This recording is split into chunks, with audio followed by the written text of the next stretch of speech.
Hey everybody, it's Professor Parish, and we are coming up on week 15. So we are starting to get towards the end of our English 109 class, which is crazy, right? This semester's gone by so fast. We have this week, we have next week, which is Thanksgiving, and then we have 1 week after that, and then it's finals week. So we essentially have about 3.5 weeks of class left. Crazy talk.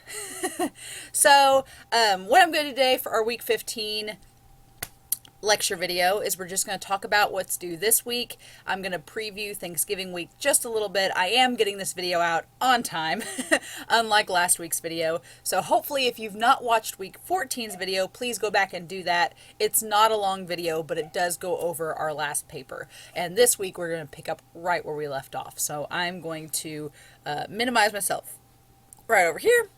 I'm going to stay logged in. I'm going to go to assignments. Again, I am recording this on Sunday, so week 14 should still be up. Please make sure that you do get your reading response and your argument prep. There's only 2 assignments for week 14, which is nice. There was no discussion forum for that week, but there is for week 15, so let's talk about week 15.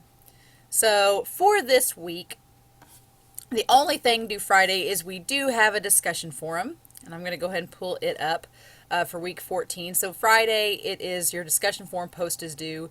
So what week 15 is we're going to be looking at argumentation. So I try to find some videos that are about argument that show how someone could construct an argument properly. So what I have here is that I have this video. It's for John Oliver. He does Last Week Tonight on HBO.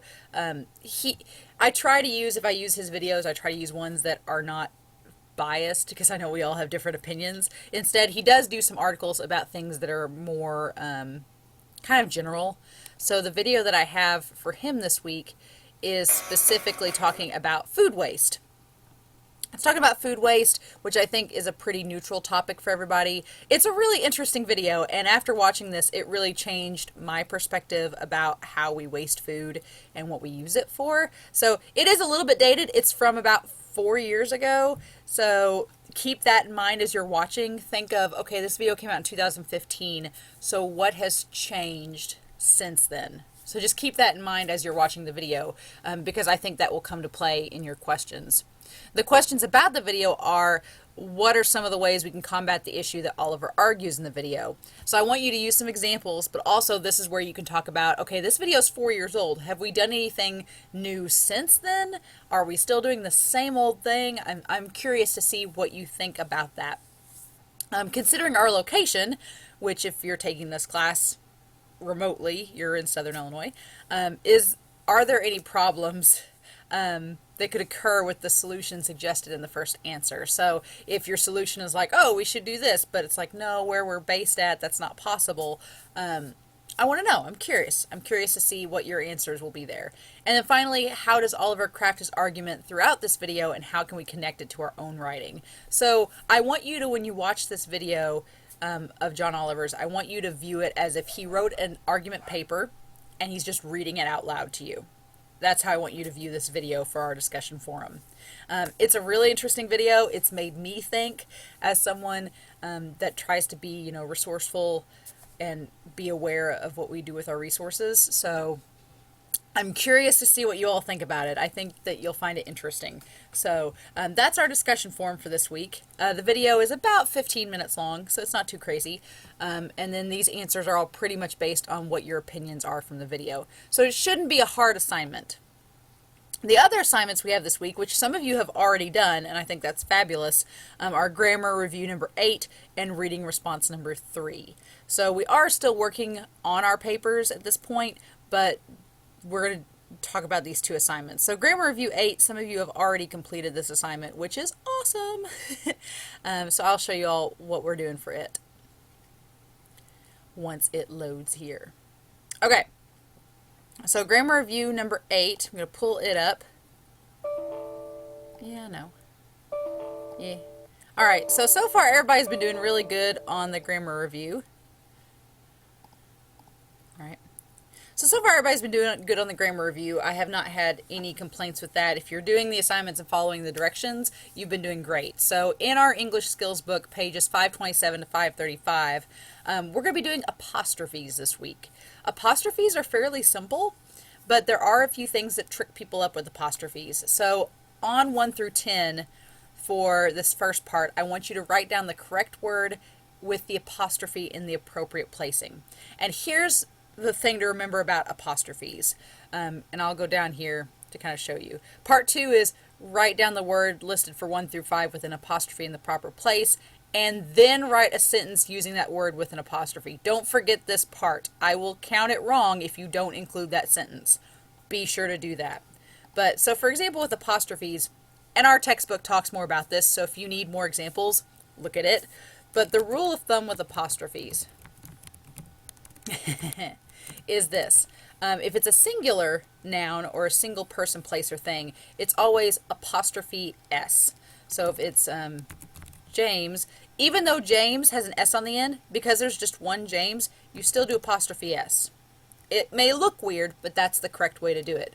So James's toy. Or I could say the cow's grass.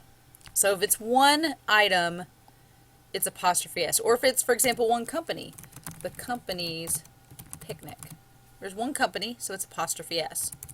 If it's plural, meaning there's more than one, that's where we just do the apostrophe. So if I said the company's steaks, notice there's more than one company, so I just do an apostrophe at the end. Or if I say the family's dinner spectacular. So you can see that it's not correcting me. You should just have an apostrophe on the end of a plural noun. The only pronouns, this is where I'm getting to with pronouns. Pronouns like men's, children's, ladies. Now ladies, notice that that's a plural. Men and children are irregular nouns, so you can just treat them with the apostrophe S. But ladies, basically if you see that IES, you're just putting an apostrophe at the end. The only pronoun that does not have an apostrophe is its. And you may be asking yourself, well, why? Why? We use an apostrophe with its all the time. Here's why. Its is the pronoun. Its is it is. So if you're using the apostrophe here, that's because it's a contraction. It's it is. It's not the pronoun. So that's the difference. So whenever I see an it's like this, I will say it in my head as it is. So if I said, for example, the screen door had a tear in its window. So if I say that, the screen door had a tear in its window, its is referring to the screen door. If I put an apostrophe in there, then when I read it, I'm going to say the screen door had a tear in it is window. That's not right. So that's just a good rule of thumb to keep in mind when you're looking at its in terms of whether it needs an apostrophe or not. But the general consensus is if it's singular or an irregular noun, then you do apostrophe S. If it's plural, like with IES, you do just the apostrophe. Clear as mud, right? So, but your book on page 527 to 535 does give you examples and talks more about this. But everyone's been doing great on the grammar assignment so far, which I'm extremely impressed with. I'm really happy. I've had some semesters where students really struggle with grammar, and it's really an individual class thing, and you all have been stellar. So, 2 thumbs up. But that's the grammar assignment for this week, so should be pretty simple. The final assignment for this week is going to be our reading review, reading response number 3. So I'm going to open it out here, and it's due Sunday as well. So reading response number 3, open this sucker up. I don't know why it keeps doing that. No. Okay, again, we've got another video. I really like this video. So, We've had the nostalgia chick, Lindsay Ellis. She's done an analysis for our class for a different video earlier on in the semester. This reading response is, again, another argument video. She is arguing, basically what you'll find out is that she had a very specific perspective about an author when she was younger, And now she's looking back and re-examining her viewpoints and seeing how her view has changed. And so it's really interesting. I think usually we get on to people when they change their mind on topics. They're like, oh, well, you've always stood for this and now you're different. It's almost like you've grown as a human, changed your stance on something after researching it or discovering its moral compass. So what she's doing is basically saying, I had this opinion about this, and now that I've looked back on it years later, I may have changed my mind, and here's why. So it's not a long video. It's only like 11 minutes. It's not a long thing at all. But for your response, I do want it to be double spaced, about a page total, and you should answer these 3 questions. So over the past 13 years, her view on this author has changed. How has it changed? What's her view now? That's question 1. What does she do to argue her opinion? Do you agree with her? And that's your own opinion there. And then again, like we did with Oliver's video, how can we use this as an example when we start writing our argument papers? So what I'm trying to do with these 2 assignments this week is just gauge that you're aware of the strategies that we use as writers when writing an argument paper. So should be fun. I think if you know the subject matter this video is about, then you will probably have a very strong opinion. If you are not familiar with what this video is talking about, then you'll probably be like, okay, well, here's what it seems like, so here's my viewpoint. And that's fine. I'm not asking that everybody has an opinion about this subject matter, but I am curious to see if you agree with her and how her stance has changed, or if you're like, no, that doesn't seem right. So that's the reading response. So for week 15, you've got the grammar review and the reading response. Both are due Sunday. Your discussion forum, posts are due Friday. Responses are due Sunday as well. And some of you are getting a head start on this, which is great, because I'm going to bring up next week is Thanksgiving. So week 16, I'm going to post its video by Sunday night.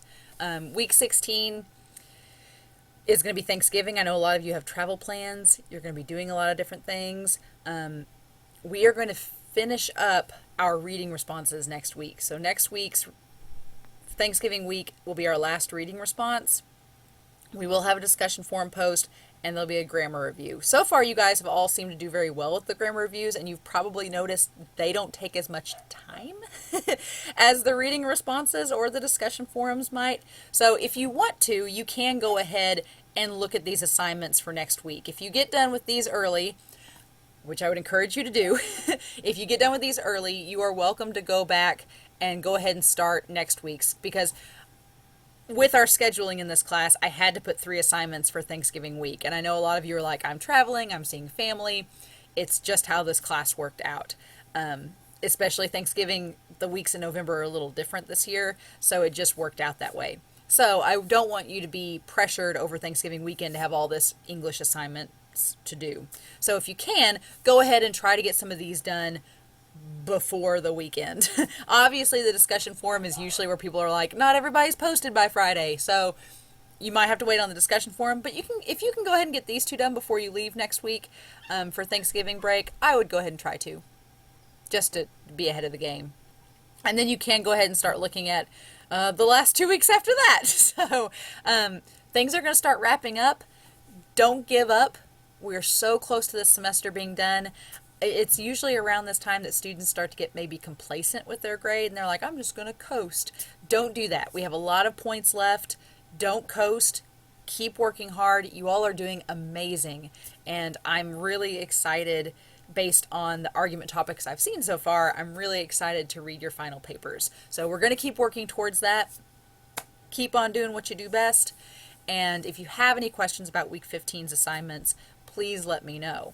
You will see on here that narration revisions, everybody should have their narration paper back by now. If you would like to, it says narration revisions are due this coming Sunday night. I may have told some people that they were due Thanksgiving weekend. I'll give you a little leeway on that.